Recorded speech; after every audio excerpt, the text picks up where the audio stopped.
Ahora nos toca hablar de la difusión, que sería uno de los mecanismos de movimiento de partículas de una región a otra.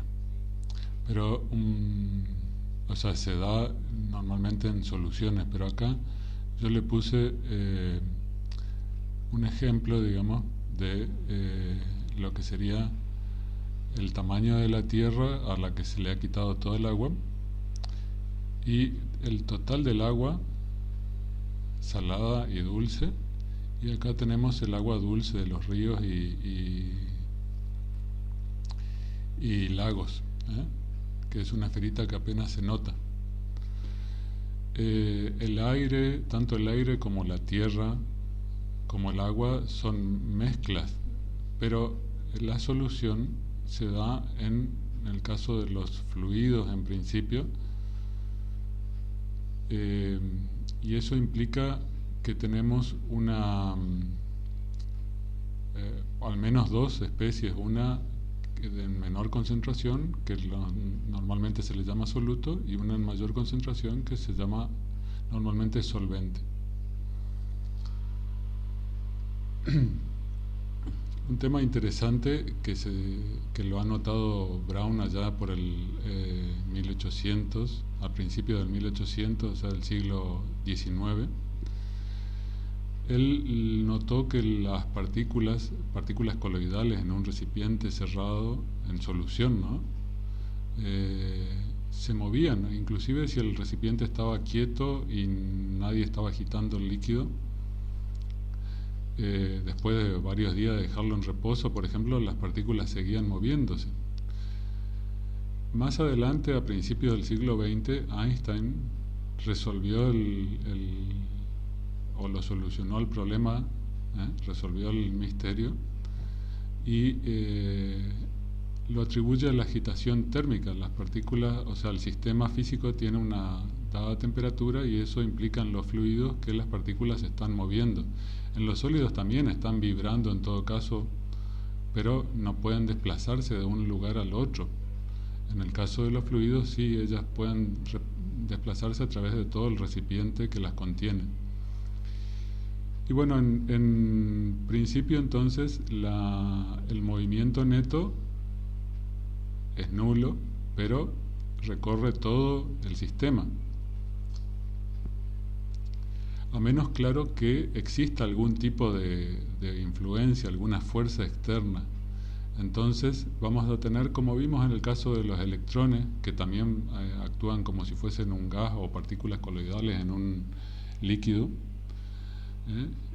ante la presencia de un campo eléctrico, los electrones en los metales, claro, ante la influencia de un campo eléctrico, entonces aparecía un movimiento, un desplazamiento neto. Acá también van a haber desplazamientos netos. Pueden ser campos eléctricos, pero esencialmente vamos a ver, como estamos hablando de difusión, vamos a ver el tema de un soluto y la concentración del soluto. Entonces, cuando tenemos una concentración diferente en alguna región de este recipiente de soluto al resto, entonces va a haber un movimiento neto de las partículas del soluto hasta que eventualmente se equilibra todo. O sea, si nosotros dejamos, por ejemplo, le tiramos al té un chorrito de leche, no hace falta que revolvamos, eventualmente todo va a estar uniformizado. O sea, el soluto, que sería o funcionaría la leche como soluto, abarcaría todo el pocillo y todo quedaría con el mismo sabor. Lo mismo va a ocurrir con el azúcar, por ejemplo, si le ponemos, o con el edulcorante, digamos. En todo caso puede tardar más tiempo. Ahí normalmente uno lo que hace es revolver con la cucharita para aumentar la difusión del azúcar. Pero si lo dejamos así, sin revolver, también se va a disolver y eventualmente va a abarcar todo, solo que cuando querramos tomar el té va a estar frío.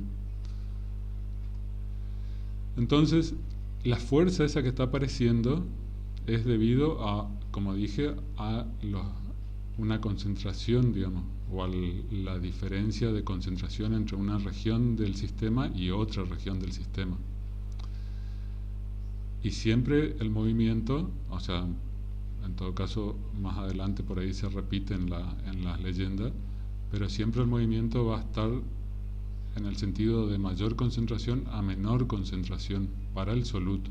Acá las partículas azules harían las veces de soluto y lo blanco sería el solvente. Esto nos da nuestro viejo conocido, digamos, la densidad de flujo, nos dice que es proporcional, o sea, acá Fick se dio cuenta de que la densidad de flujo del movimiento del soluto, o sea, la densidad de flujo del soluto, o en otras palabras, el flujo por unidad de área, es proporcional al gradiente de concentración. El gradiente de concentración es esta, la variación de concentración en la distancia,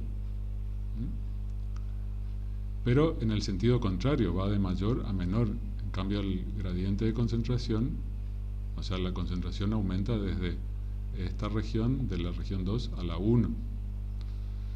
Y la constante de proporcionalidad es lo que se llama la constante de difusión. El signo menos es justamente para explicar que el gradiente va para un lado y el movimiento neto de las partículas va para el otro lado. Bien. El coeficiente de difusión depende de varios factores. Como normalmente venimos diciendo, depende de factores intrínsecos, del tipo de partícula que tenemos. Por ejemplo, también depende de factores, en todo caso, un poquito externos, como ser la temperatura, pero también físicos, o la presión a la que está produciéndose esto, y también depende de la geometría de nuestro recipiente, por ejemplo. El coeficiente de difusión se mide en metros cuadrados sobre segundo, y normalmente vamos a encontrar tablas de eso en los libros de física, pero antes de llegar a eso vemos un tema más, digamos, o el hecho de ponemos un grado más de realidad a nuestro planteo, y hablamos de qué ocurre cuando la concentración va cambiando en el tiempo, porque si dejamos, por ejemplo, una cucharadita de azúcar en la taza de té con leche, eventualmente va a cambiar en el tiempo, va a ir cambiando, en cada posición va a ir cambiando la concentración, porque eventualmente va a uniformizarse y va a tener todo el té, va a saber igual, digamos, va a tener el mismo sabor, y eso quiere decir que el azúcar está mezclada en todo el té con leche, por ejemplo. Entonces, el flujo, o sea, si multiplicamos la densidad de flujo por la superficie transversal que está atravesando, que en otras palabras lo podemos reescribir de esta forma o bien de esta otra forma, va a ser proporcional al cambio de la concentración en el tiempo. Esto se conoce como la segunda ley de Fick, pero en principio a nosotros no nos interesa mucho, sino más bien nos interesa una de las fórmulas que vamos a usar, digamos, que es cuando esta sería el cambio de concentración o la variación de la dependencia de la concentración en el espacio y en el tiempo, al hallar la solución del problema anterior, digamos, que vimos en la segunda ley de Fick.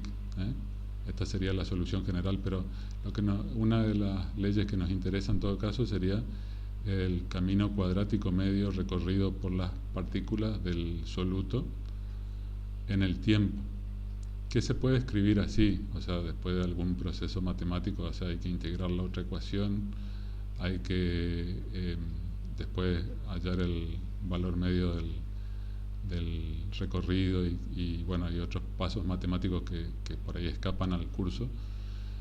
Esta formulita es la que por ahí nos puede interesar o nos va a interesar en algún ejercicio.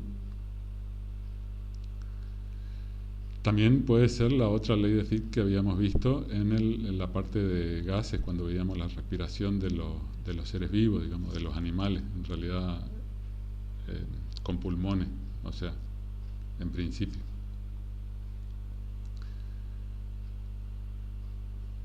Pero esto es lo que ocurriría en el tiempo, esto es lo que decimos, lo que dijimos hace un rato. Y acá está la tablita con algunos coeficientes, por ejemplo. A 20 grados centígrados para moléculas en agua, azúcar, sal común y el alcohol.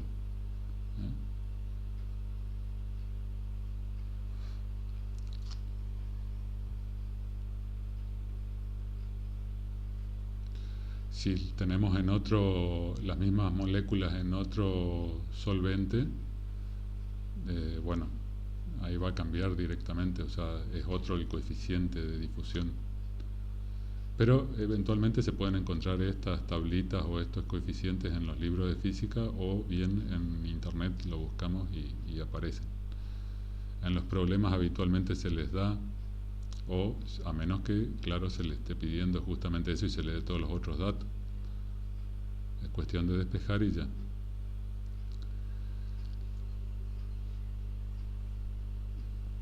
Bueno, y esto esencialmente es lo que ya dijimos, o sea, acá está remarcado que el movimiento va a ser desde la mayor concentración, si no hay otras fuerzas, claro. Acá se le pone un colorante a un fluido que puede ser agua y acá está completamente coloreada el agua. Esto sería esquemáticamente lo mismo que está acá atrás. Pero va a ser de la región de mayor concentración a la región de menor concentración. Es el movimiento neto, hasta que se llega al equilibrio y después no hay movimiento neto, se mueven así en forma aleatoria, sin un desplazamiento neto.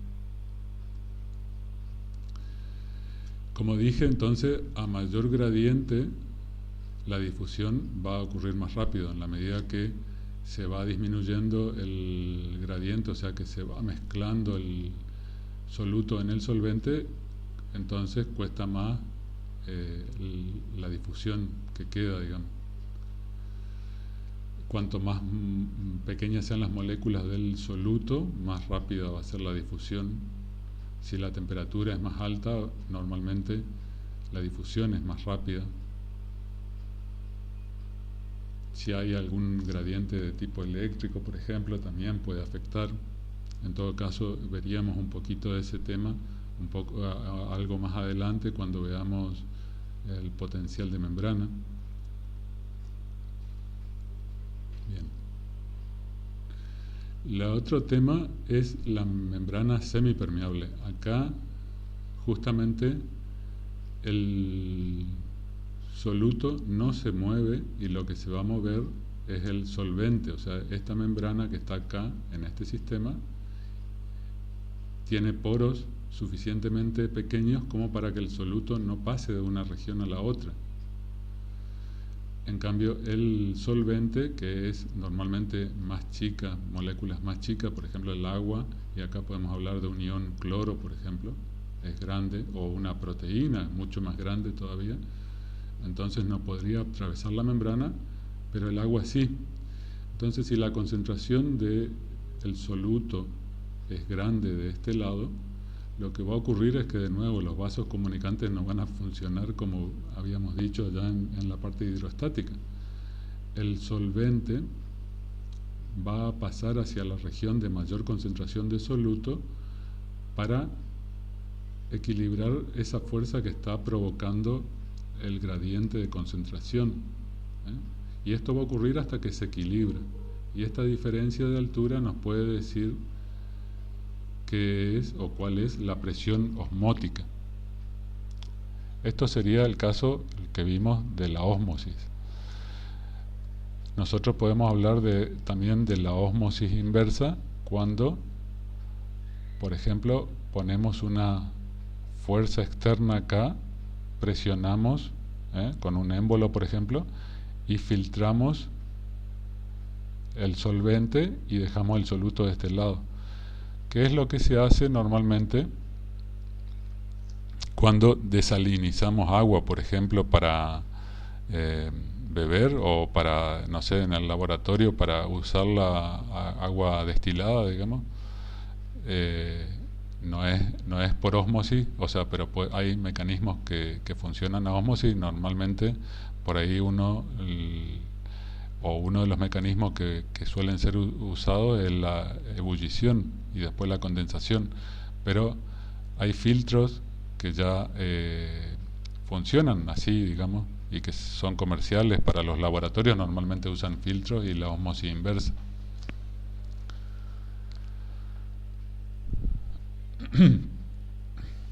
Bien, la diferencia de presión que hay o la diferencia de altura que hay acá, como el soluto realmente aporta muy poca masa, ¿eh?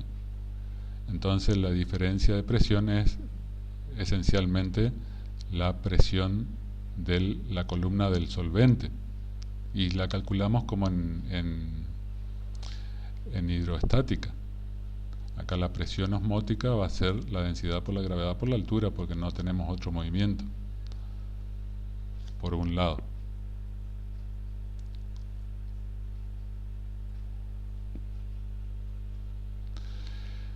Por otro lado, la presión osmótica también podemos calcularla de la función de los gases ideales. Fíjense que acá, si llevamos el volumen de este lado, del lado izquierdo, tenemos B por, en este caso, pi, pero antes era P, en el caso de los gases ideales, N por R por T.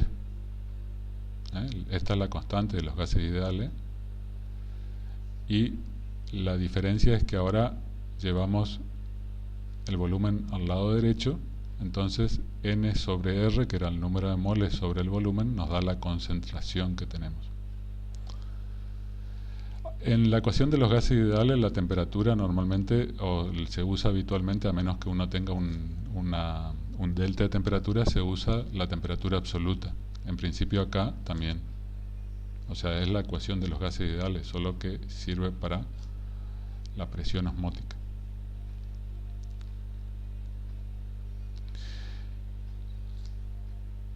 Y esta sería esencialmente la presión, o un poco más que esto, en realidad debería ser la presión para lograr la ósmosis inversa.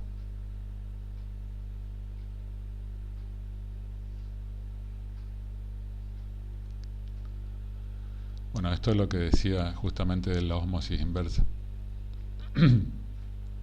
Pero a partir de las otras dos ecuaciones anteriores, nosotros podemos obtener, en principio, resolver los problemas de ósmosis u ósmosis inversa. Esto esencialmente dice lo mismo que les dije hace un rato, así que lo pasamos. En todo caso se lo dejo para que lo lean. Y vamos al ejemplo. Habíamos visto la subida de la savia en plantas debido a la capilaridad. Ahora vemos qué es lo que pasa con la ósmosis, porque adentro del árbol, o sea, la membrana, las raíces no dejan pasar las sales y azúcares que se produjeron en la planta, no dejan salir hacia la tierra, si no se moriría la planta, pero sí dejan pasar el agua desde afuera y algunos minerales pequeños desde afuera hasta adentro de la planta. Entonces,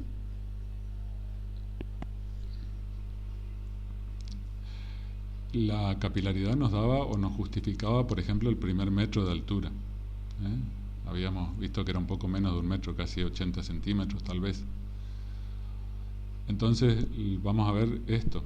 La savia es una disolución de sacarosa en agua que tiene una concentración máxima en verano de 50 moles sobre metro cúbico.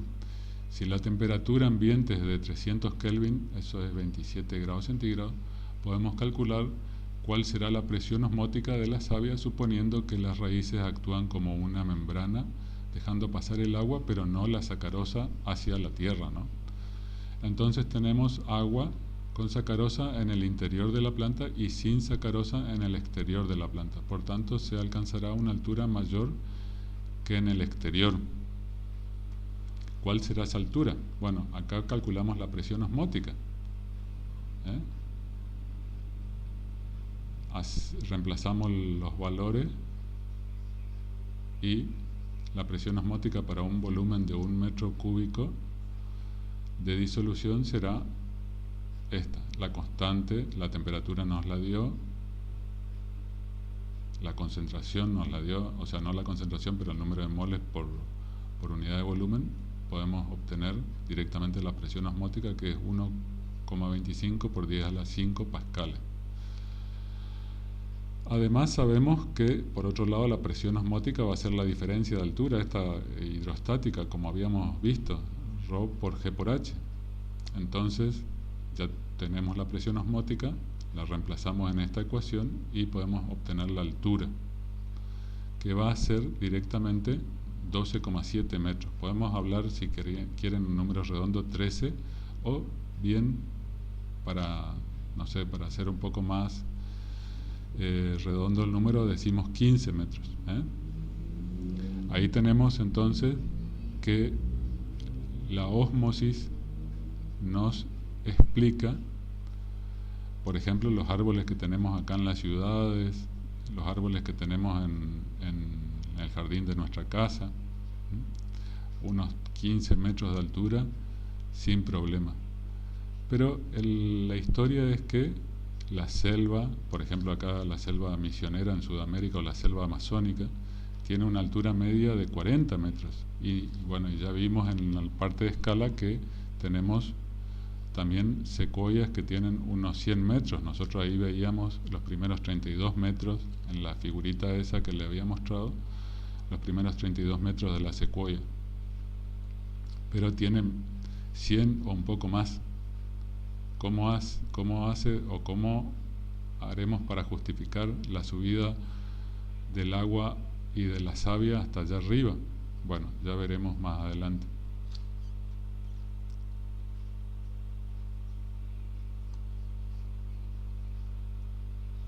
Bueno, este otro ejemplo del cálculo del peso molecular, se lo dejo para ustedes. O sea, está bien hecho. Acá usamos las dos ecuaciones que vimos para la presión osmótica y despejamos N, que es lo que nos interesa. Y ya, ahí está explicado, están los valores. Lo único que faltaría hacer es los cálculos, que se lo dejo a ustedes, y con eso terminaríamos. Bueno, ahí están hechos los cálculos, así que pueden corroborarlo.